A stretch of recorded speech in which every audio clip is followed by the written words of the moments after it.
আজকে আমরা আমাদের এক হোটেল থেকে আরেক হোটেলে চলে যাব। তো আমরা যেদিন মালয়েশিয়াতে আসছিলাম সেদিন আমরা ছিলাম ইন্ডিয়ান বড় মসজিদের এখানে। এখন আমরা বুকিট কিংতাং মেবি এরকম কিছু একটা নাম হবে। তো আমরা সেখানে চলে যাচ্ছি। এই যে আমাদের রুমটা, প্রথম যে হোটেলে ছিলাম সেটা আপনাদেরকে দেখাতে পারিনি। তো এই যে আমাদের রুমটা বিশাল বড়, যে খাটটা ছিল এটার মধ্যে 4 জন ঘুমানো যেত আর ওটাতে 2 জন। তো আমরা এই যে মাত্র সকালবেলা রওনা দিয়ে আমরা এখানে চলে আসছি বুকিট কিংতাং। আমার আসলে মুখে উচ্চারণে আসছে না। তো যাই হোক, তো বিশাল বড় খাট, সেটাই বলতেছি যে সবাই শোয়া যাবে। এখানে 4 জন, ওটাতে 2 জন। আর এই যে আমাদের লেগেজগুলা। আর এই হোটেলের প্রবলেম ছিল নিচতলায় কোনো লিফট ছিল না, দোতলা থেকে লিফট ছিল। তো যাই হোক, তারপরও আলহামদুলিল্লাহ আমাদের হোটেলটা খুবই পছন্দ হয়েছে। এখানে একটা ব্যালকনির মতো করে আছে। আসলে প্রথম যে হোটেলটাতে ছিলাম সেটা বিশাল বড় ছিল। আর এই যে একটা ওয়াচ টাওয়ার, এটাকে ওয়াচ টাওয়ার বলে মেবি, আমি সঠিক জানি না। আমাদের হোটেলের কাছেই ছিল, মোটামুটি একদম সব কিছু কাছাকাছি ছিল। আর এই যে হলো আমাদের ওয়াশরুমটা। এটা একটু ছোট ছিল, বাট তারপরও খারাপ ছিল না, ভালো ছিল, আমাদের বাংলাদেশের মতোই অনেকটা। তো আমার ছোট ছেলের তো অনেক অসুস্থ, সেটা বলেছিলাম। আসলে ঘুরতে গেলে যদি বাচ্চা কাচ্চা অসুস্থ হয়ে যায় তাহলে খুবই খারাপ লাগে। তো এই যে একটা হোটেল দেখা যাচ্ছে, সেটা নিয়ে আপনাদেরকে বলবো। আমি মালয়েশিয়াতে গেলে কেউ কখনো এই হোটেলে উঠবেন না। বুকিট কিংতাংয়ের এইখানে হোটেলটা খুবই বাজে একটা হোটেল, আমাদের বাঙালি হোটেল। এটাতে আসলে 2 নম্বরই কাজ হয়, আমার কাছে এরকমটা মনে হলো। তো আমাদের একটু ভুলের কারণে আসলে অন্যকে দায়িত্বে দিলে যা হয়, এই হোটেলটা বুক করেছিল। তো ওইটা অত একটা ভালো ছিল না। আমরা সাথে সাথেই চেক আউট করে আবার ওই হোটেলে চলে যাই। তো এখন আমরা একটু খাওয়ার জন্য বের হয়েছি আর কি। আমার বাচ্চাটাকে তো কিছু খাওয়াতে হবে, মানে তার অবস্থা খুবই, প্রচুর গরম ছিল, মানে চামড়া মনে হচ্ছে যে পুড়ে যাচ্ছে, এরকম একটা অবস্থা। তো এই যে আমরা এখানে বাঙালি একটা হোটেল, মাশাল্লাহ। এখানে সবজির আইটেম মেবি 10-15টা, ভর্তার আইটেম 10-15টা, মাছ মাংস পিঠা, মানে সব রকমের আইটেম ছিল। এখানে খাওয়া দাওয়া করে আমরা আসলে খুব মজা পেয়েছি। তো একটা করল্লা ভাজি করে, মানে ভাজিটা না, মানে কিভাবে করে সেটাই আসলে মাথায় আসলো না, একদম কুরকুরে মুড়মুড়ে এরকম।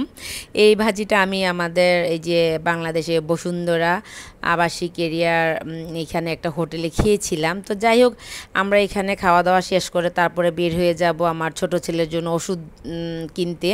তো এই যে আমাদের খাওয়া দাওয়া শেষ, আমরা এখন বের হয়ে গেছি। আমাদের হোটেল থেকে 5 মিনিটের দূরত্বে পেভিলিয়ন একটা মার্কেট আছে, তো ওইখানে আমরা যাব। আশেপাশে অনেক খুঁজেছি, কোথাও না পানি, প্রচণ্ড জ্বর তার। তো বমিটিং হচ্ছিল, তো আমি আসলে ওমিডন নিয়ে গেছিলাম, টুকটাক ওষুধ নিয়ে গেছিলাম তাকে। পরে ওমিডন বা যেটাই খাওয়াচ্ছি সে বমি করে ফেলে দিচ্ছে, মানে সিরাপ ছাড়া সে কোনো কিছুই খেতে পারে না এখনও। তো এখন বের হয়েছি, দেখি কোথাও নাপা সিরাপ বা বাঙালি কোনো ফার্মেসি আছে কি না সেটা দেখার জন্য।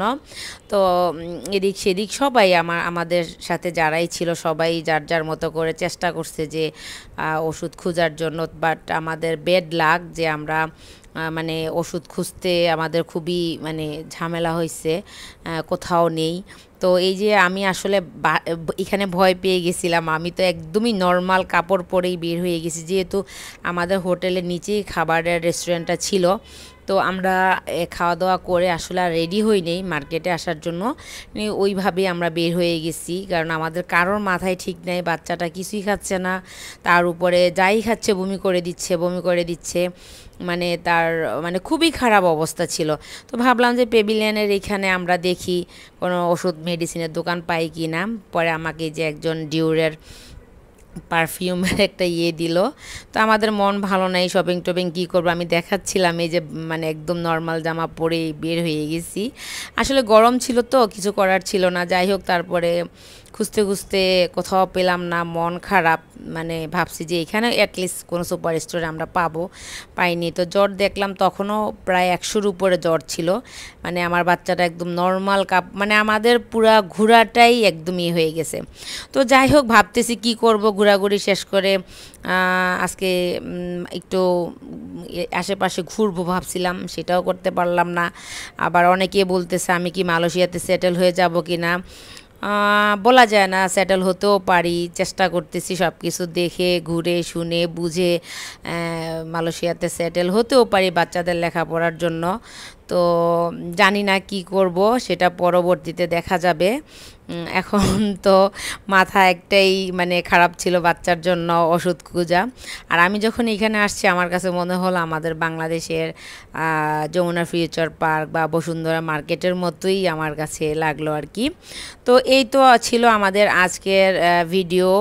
আসলে ওই রকম ভালোভাবে কোনো ভিডিও করতে পারিনি, আর দেখাতেও পারিনি কোনো কিছু, মন খারাপ ছিল। তার উপরে আবার প্লেনে ওঠার পরে আমার ফোন কেন যেন ব্ল্যাক কালার হয়ে গেছে, পরে আবার আস্তে আস্তে ঠিক হয়েছে। যাই হোক, তারপরও মনটা খারাপ হয়ে গেছে, আর বিশেষ করে বাচ্চাটার জন্য বেশি খারাপ লাগছে। সবাইরই ঘোরাটা একদম মানে মন খারাপের মতো আর কি। তো এই যে ওর দেখলাম যে এখানে আসার পরে একটু ভালো লাগতেছে, বলল এই তো একটু ঘোরাঘুরি করে চলে যাব হোটেলের দিকে।